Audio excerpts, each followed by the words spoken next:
Hi, everyone, and welcome to the Zero to Empire podcast. On this episode, I have Leslie Britt. He's an executive coach and he's in leadership training as well. And he's going to be going over his story. He has quite the story, and I don't want you to miss out on this exciting episode. And thanks to you, Leslie, for being on this episode today. So, Leslie, what actually drew you first to coaching and why executive coaching in specific? Well, Samuel, hey, thank you for inviting me. And as far as why coaching, in my belief, first and foremost, it allows me to serve others. It allows me to help others on their journey of getting out of their own way and discovering who they really are and what they really want out of life. Why executive coaching? With executive coaching, I get to reach out to a lot of entrepreneurs, a lot of business owners who have people who are working for them who are not reaching their potential. So I get to work with all of these type of individuals, helping them get out of their own way and to succeed in their endeavors in the workplace, which only cascades over to what they want to do in their personal life as well. Yes, that's very exciting. And when it comes to actually your upbringing, you have a pretty unique one. So, can you talk about that and how it actually shaped your instinct to serve others first? Sure. Well, my upbringing started in Washington, D.C. with my parents. I'm actually the last of 13. And uh, parents raised me to serve. My dad was a World War II Marine who went off to serve during that time. Serving was big in a family. So always giving back, always helping others within the community, helping others in our church, and just helping others who just came across our path who needed help. My parents weren't rich or anything like that by any stretch of the word, but they always believed that being in service of others always, embodied a different spirit to where, you do good things in life, good things will come your way. So it all started with them. That's great. That's quite the background. So, you actually ended up, we were talking to this before the podcast, but you went into the military service yourself.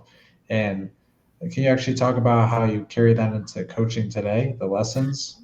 Yes. So from working with, having two parents who taught me to serve, going into the military, spending 24 years in the Navy, serving our country, serving others, and getting to work with others, Army, Navy, Air Force, Marines, Coast Guard, moving across, working with other coalition forces throughout the world, was an exciting time for me.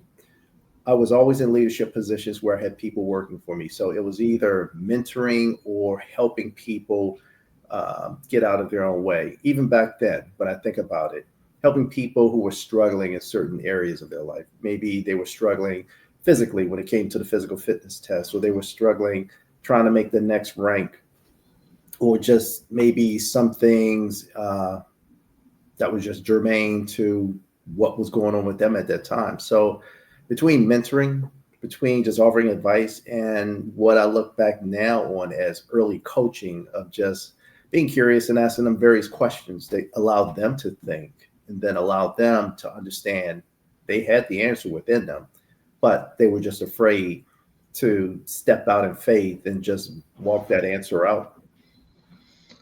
Yeah, that's a great approach to get into into the depths of what people actually need to talk about. And thank you for your service as well in the Navy. Thank you. Thank you. And so you actually talked about before this how faith actually plays a role in your work today.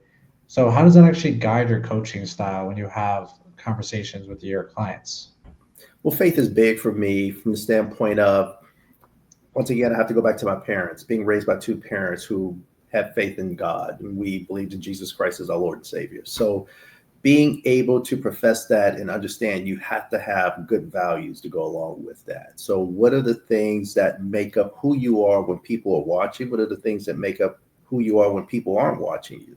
And to be able to live a congruent life, that was something that has been huge for me. That's something that I saw my parents model for me. That's something that I saw certain leaders during my time in the military model for me as well. So it's always been something that has pressed upon to me that if I want to make an impact, then it starts with me being the best representation that I can be. So having my faith, having the characteristics, the values to walk along that to where I don't have to tell you about it, but you see it in me and you watch me live it out is very important to me.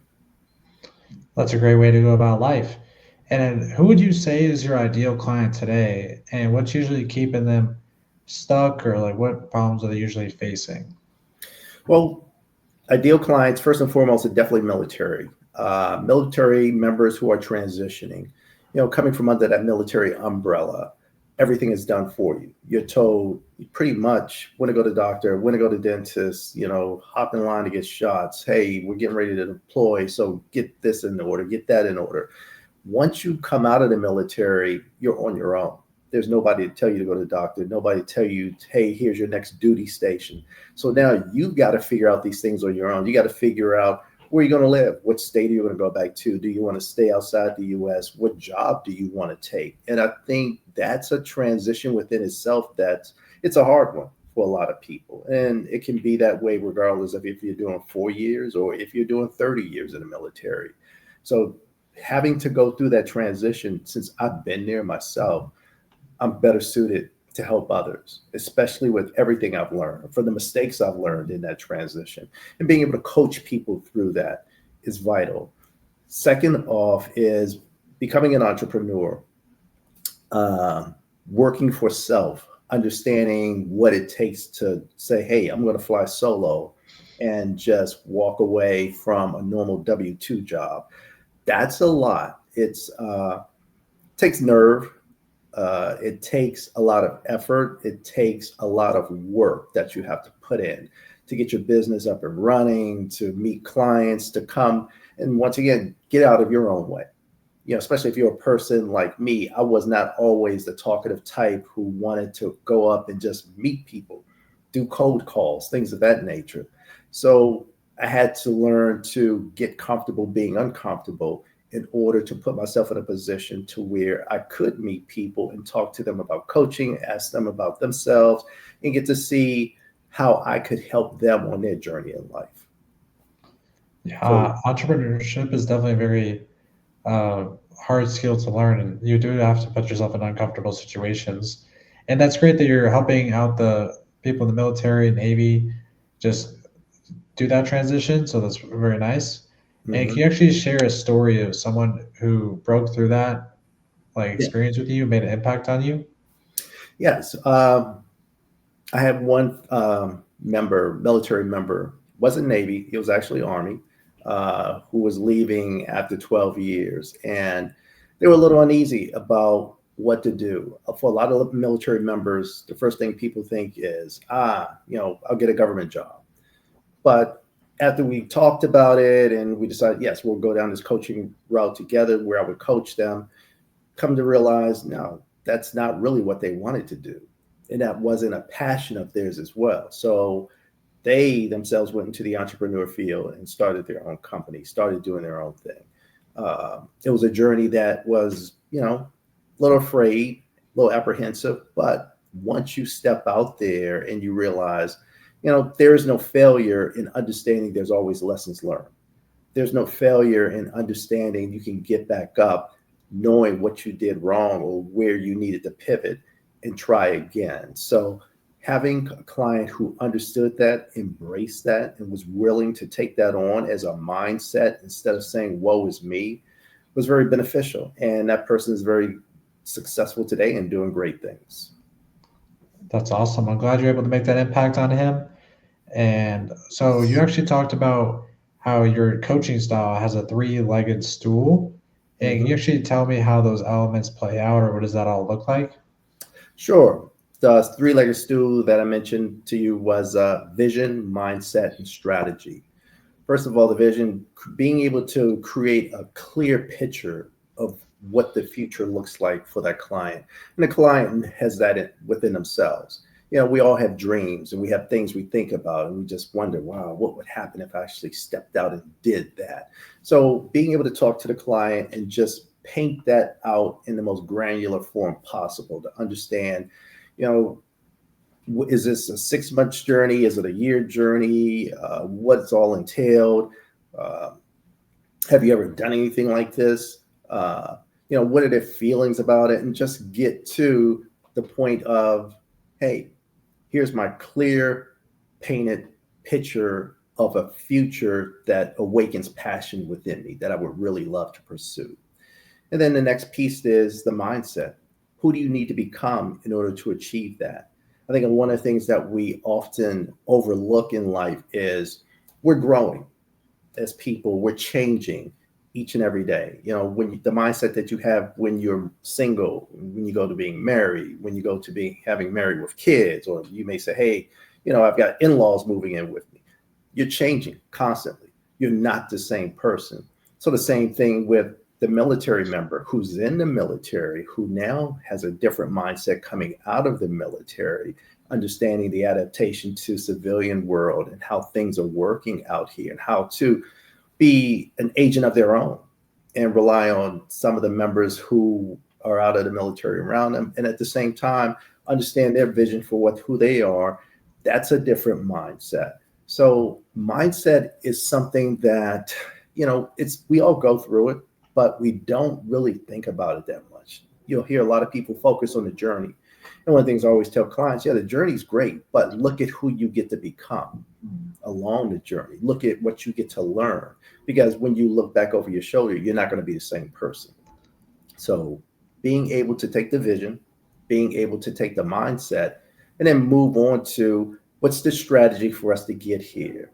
So the curious-based questions as a coach that I would ask them that will allow them to go deep within themselves and pull up answers that may scare them at times, answers that may frustrate them at times, answers to where they feel like they're not given the right answer. Okay, so what are you really saying here? And get them to understand there's really no right or wrong answer.